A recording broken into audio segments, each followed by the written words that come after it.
बिस्मिल्लाहिर्रहमानिर्रहीम। Dear students, अस्सलाम वालेकुम। प्रीवियस लेक्चर में हमने कैपेसिटर और कैपेसिटर के कैपेसिटेंस के बारे में पढ़ा है कि कैपेसिटर एक चार्ज स्टोरिंग डिवाइस है और कैपेसिटर की चार्ज स्टोरिंग एबिलिटी को कैपेसिटेंस कहा जाता है। साथ साथ हमने ये भी पढ़ा है कि कैपेसिटेंस ऑफ कैपेसिटर वो डिपेंड करता है एरिया प्लेट्स पे, सेपरेशन बिटवीन प्लेट्स पे और nature of medium between plates पे। यानी किसी कैपेसिटर की चार्ज स्टोरिंग कैपेसिटी को हम अप्लाइड वोल्टेज को चेंज करने के साथ चेंज नहीं कर सकते, बल्कि उसको चेंज करने के लिए इसकी एरिया, सेपरेशन बिटवीन प्लेट्स यानी प्लेट की एरिया, सेपरेशन बिटवीन प्लेट्स या nature of medium between plates वो चेंज करना होगा, जो एक डिफ़िकल्ट वे है। और यूँ हमारे पास मार्केट में अक्सर हमारे डिज़ायर्ड कैपेसिटी वाले कैपेसिटर मौजूद नहीं रहते।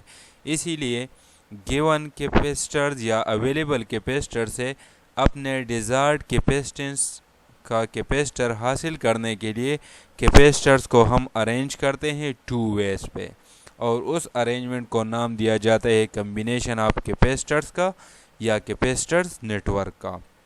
हमारे पास दो कम्बिनेशन ऑफ कैपेसिटर्स है बेसिकली, एक सीरीज कम्बिनेशन ऑफ कैपेसिटर्स और दूसरा पैरेलल। तो आज हम कम्बिनेशन ऑफ कैपेसिटर्स पढ़ेंगे, जिसमें सबसे पहले हम डिस्कस करते हैं सीरीज कम्बिनेशन ऑफ कैपेसिटर। जिस तरह डायग्राम में शो किया गया है, सीरीज कम्बिनेशन ऑफ कैपेसिटर में जितने भी कैपेसिटर अटैच करने हो उनको हम प्लेट टू प्लेट अटैच करते हैं और एंड्स पे जो प्लेट आते हैं उसको वोल्टेज सोर्स के साथ। फिगर में 3 कैपेसिटर शो किए गए हैं जिनकी कैपेसिटेंस C1, C2, C3 है। उनको वोल्टेज सोर्स या बैटरी जिसकी वोल्टेज V है उसके साथ कनेक्ट किया गया है। सीरीज कम्बिनेशन ऑफ कैपेसिटर्स की एक कैरेक्टरिस्टिक ये है कि इसमें सब कैपेसिटर पे सेम चार्ज स्टोर होती है, जिसकी वजह यह है कि एंड प्लेट्स में इलेक्ट्रॉन ट्रांसफरिंग होती है, जिसकी वजह से वो प्लेट जो पॉजिटिव टर्मिनल के साथ अटैच हो पॉजिटिव चार्ज होता है और जो नेगेटिव टर्मिनल के साथ अटैच हो नेगेटिवली चार्ज होता है। बाकी प्लेट्स इंडक्शन और ट्रांसफरिंग ऑफ इलेक्ट्रॉन की वजह से उतना ही चार्ज गेन करते हैं जो एंड प्लेट्स पे होती है। इसीलिए सीरीज कम्बिनेशन ऑफ कैपेसिटर में सब कैपेसिटर पे सेम चार्ज स्टोर्ड होती है, जो सिंबॉलिकली मैथमेटिकली इक्वेशन 1 में दिया गया है। इसी तरह जो डिफरेंट कैपेसिटर जो पोटेंशियल ड्रॉप करते हैं वो आपस में डिफरेंट होती है और उनका इंडिविजुअल सम वो वोल्टेज सोर्स ऑफ बैटरी के बराबर होता है। यानी वोल्टेज सोर्स की जो पोटेंशियल होती है बैटरी की जो पोटेंशियल होती है उसी के बराबर होता है। इसीलिए V is equal to V1 plus V2 plus V3। चूँकि capacitance of capacitor C is equal to Q by V है, जिसको अरेंज करके हम V के लिए सॉल्व करके V is equal to Q by C हासिल करते हैं। अब अगर V1, V2, V3 के लिए हम लिख ले तो V1 is equal to Q1 by C1, V2 is equal to Q2 by C2 और V3 is equal to Q3 by C3। इसी तरह अगर इन तीनों कैपेसिटर्स की बजाय हम एक कैपेसिटर पुट कर ले जिनका इफेक्ट इन तीनों के बराबर हो तो ऐसे कैपेसिटर को इक्विवेलेंट कैपेसिटर और उसके कैपेसिटेंस को इक्विवेलेंट कैपेसिटेंस कहा जाता है। इसीलिए हम V equal to Q by C equivalent भी लिख सकते हैं।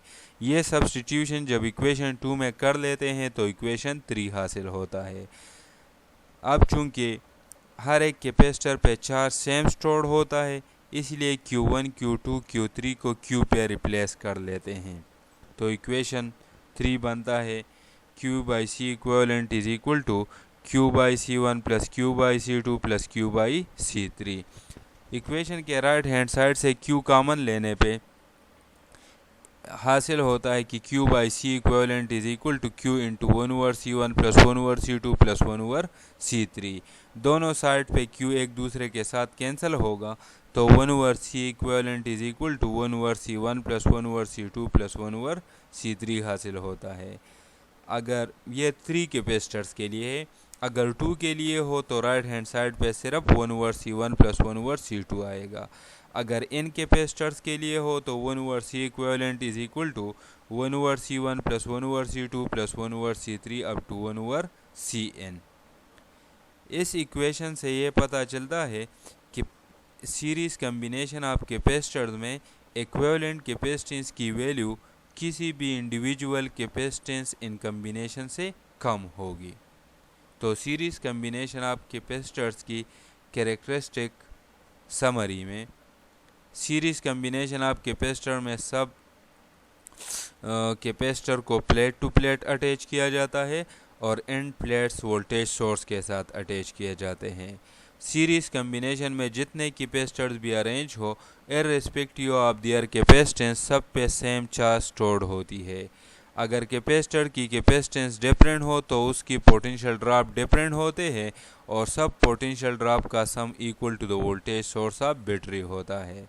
और मोस्ट इम्पोर्टेंट कैरेक्टरिस्टिक जिसके लिए कैपेसिटर्स को अरेंज किया जाता है वो ये है कि सीरीज़ कम्बिनेशन ऑफ कैपेसिटर में इक्विवेलेंट कैपेसिटेंस इंडिविजुअल कैपेसिटेंस से की वैल्यू से कम होती है। यानी अगर हमारे पास अवेलेबल कैपेसिटर की कैपेसिटेंस ज़्यादा हो और हमें स्मॉलर कैपेसिटेंस की ज़रूरत हो तो उसको हम सीरीज़ में अटैच करेंगे।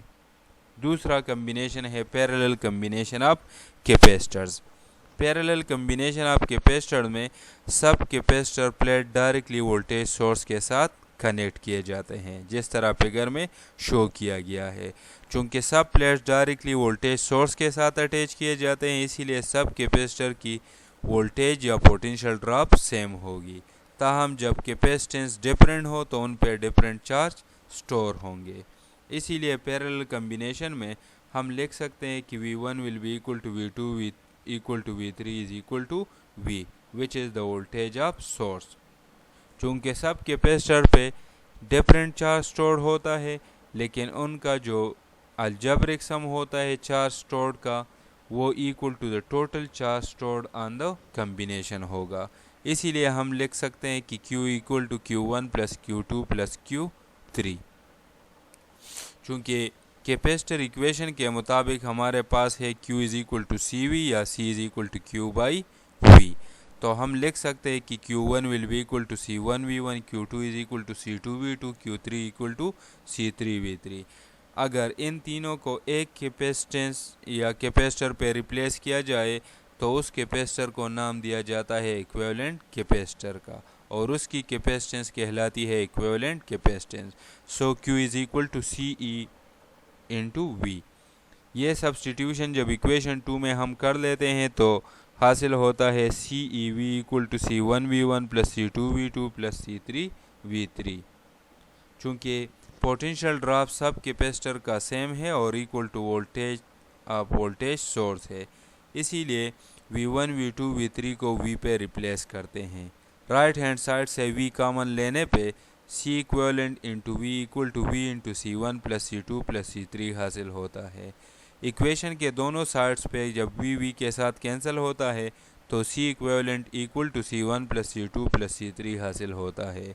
अगर ये कम्बिनेशन दो कैपेसिटर के लिए हो तो हम लिख सकते हैं कि CE is equal to C1 plus C2। अगर 10 के लिए हो तो उनको ऐड करना होगा from C1 plus C2 up to C10। अगर इन कैपेसिटर्स के लिए हो तो CE is equal to C1 plus C2 plus C3 up to Cn। Last equation से पता चलता है कि पैरेलल कम्बिनेशन ऑफ कैपेसिटर्स में इक्विवेलेंट कैपेसिटेंस की value individual capacitance in combination से ज़्यादा होती है। तो पैरेलल कम्बिनेशन के कैरेक्टरिस्टिक, इसमें सब कैपेसिटर्स के प्लेट डायरेक्टली वोल्टेज सोर्स के साथ अटैच किए जाते हैं। सब कैपेसिटर जो पैरेलल कम्बिनेशन में अरेंज हो या अटैच हो उनका पोटेंशियल ड्रॉप सेम होता है। अगर कैपेसिटर्स डिफरेंट हो तो उन पे चार्ज स्टोर्ड डिफरेंट होती है और sum of charges will be equal to the total charge stored on the combination. Last characteristic और जिसके लिए हम कैपेसिटर्स को अरेंज करते हैं वो ये है कि इक्विवेलेंट कैपेसिटेंस की वैल्यू कम्बिनेशन में किसी भी इंडिविजुअल कैपेसिटर के कैपेसिटेंस के वैल्यू से ज़्यादा होगी। इससे पता चलता है कि हमारे पास अगर अवेलेबल कैपेसिटर की कैपेसिटेंस स्मॉल हो और हमें लार्ज कैपेसिटी वाला कैपेसिटर दरकार हो तो उसके लिए कैपेसिटर्स को हम पैरेलल कम्बिनेशन में अरेंज करेंगे।